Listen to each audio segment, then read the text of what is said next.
Salut à tous, alors aujourd'hui nouvelle vidéo, je vais vous parler un petit peu du Drosophilum lusitanicum, une plante que j'ai semée l'année dernière, à peu près à cette époque là, qui aujourd'hui voilà en pot à 1 an et qui va vraiment très bien. Donc je vais vous donner un petit peu voilà, la méthode que j'utilise pour le cultiver.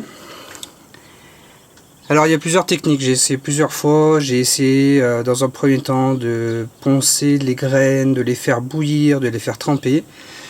Il y a eu des germinations, on peut pas dire le contraire, par contre dans le temps j'arrivais pas à la tenir.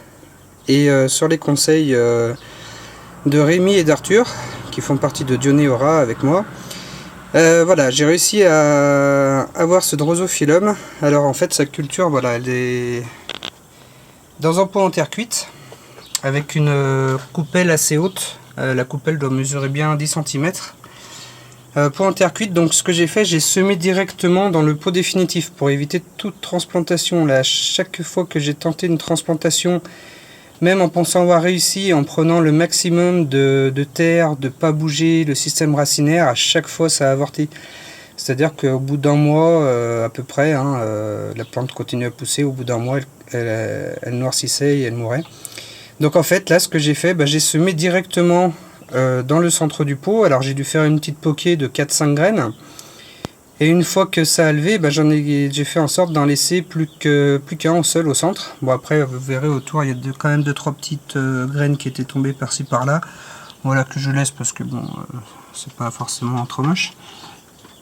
Donc pour l'instant je les laisse, on verra comment ça évolue. Et donc voilà, j'en étais où? Oui. Donc une fois qu'il y en a une, la plus vigoureuse entre guillemets qui reste, j'enlève les autres avec une pince à épiler délicatement. De façon à voilà, laisser qu'un seul pied au centre du pot. Bon, esthétiquement c'est quand même plus joli quand c'est au centre du pot. Et voilà, donc pour celui-là, donc j'ai rien fait, j'ai juste semé en surface. Pas de ponçage, pas de trempage, pas d'ébouillantage, rien du tout. J'ai semé comme ça. Alors le substrat, on va en parler un petit peu. Le substrat, c'est un mélange très aéré. Il doit y avoir 30% de tourbe blonde et le reste c'est vraiment du sable de rivière, donc calcaire, de la perlite, un peu de pouzzolane. De la pouzzolane, il y en a encore un peu en surface ici, on peut voir. Et voilà, histoire de faire un mélange vraiment très drainant. Pour l'arrosage, la première année, j'ai mis de l'eau tout le temps. C'est-à-dire que tout le temps, il y avait de l'eau dans la soucoupe ici.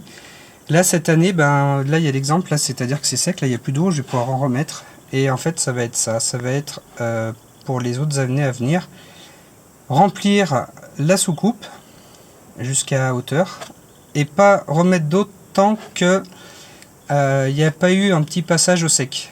Alors il ne faut pas un gros passage au sec non plus, même si c'est une plante carnivore qui ne se cultive pas comme les autres.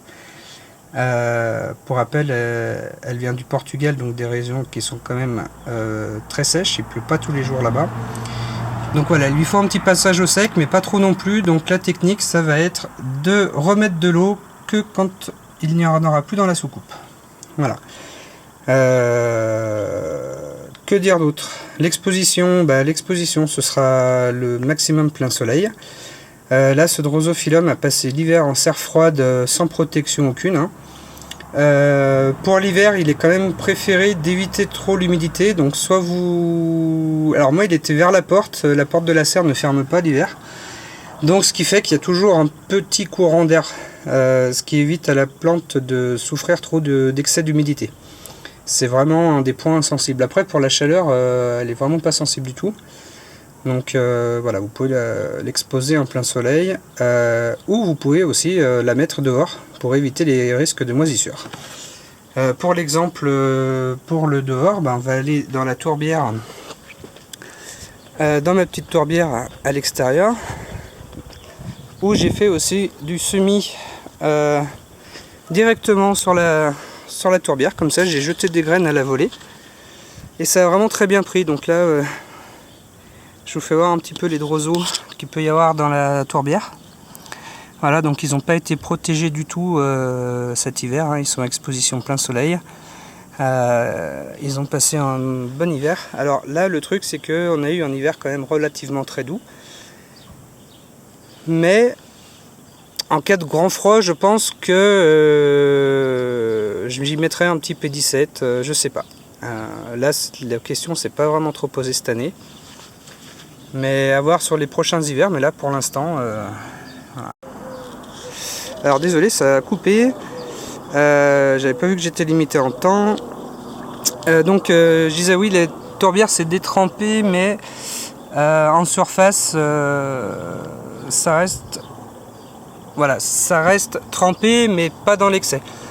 Et puis de toute façon ça fonctionne très bien, hein. On peut voir là, c'est les graines que j'ai vraiment jetées à la volée comme ça, et j'ai pas du tout contrôlé où je jetais, et ça se plaît vraiment bien en tourbière.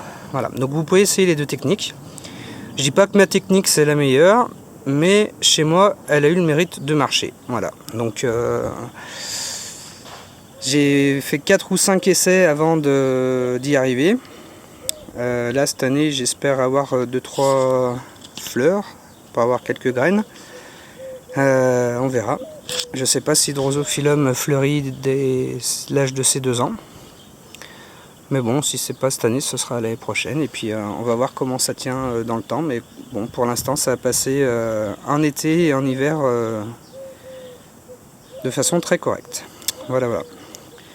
Bon, la tourbière, là, je suis un petit peu en train de travailler dessus pour parce que j'ai eu un petit pépin de poule l'année dernière où j'ai laissé mes poules en liberté. J'ai oublié de protéger la tourbière, du coup, elle m'avait tout ravagé. Donc là, voilà. Là, j'ai normalement, j'ai ce grillage là qui va dessus. Là je bosse un petit peu sur le, voilà, histoire de remettre un petit peu de laisse-feigne aux endroits où il manque. Et puis j'en profiterai pour vous faire une petite vidéo plus tard dans la saison. Voilà, j'espère que mes conseils vous auront plu et puis à très bientôt. Au revoir.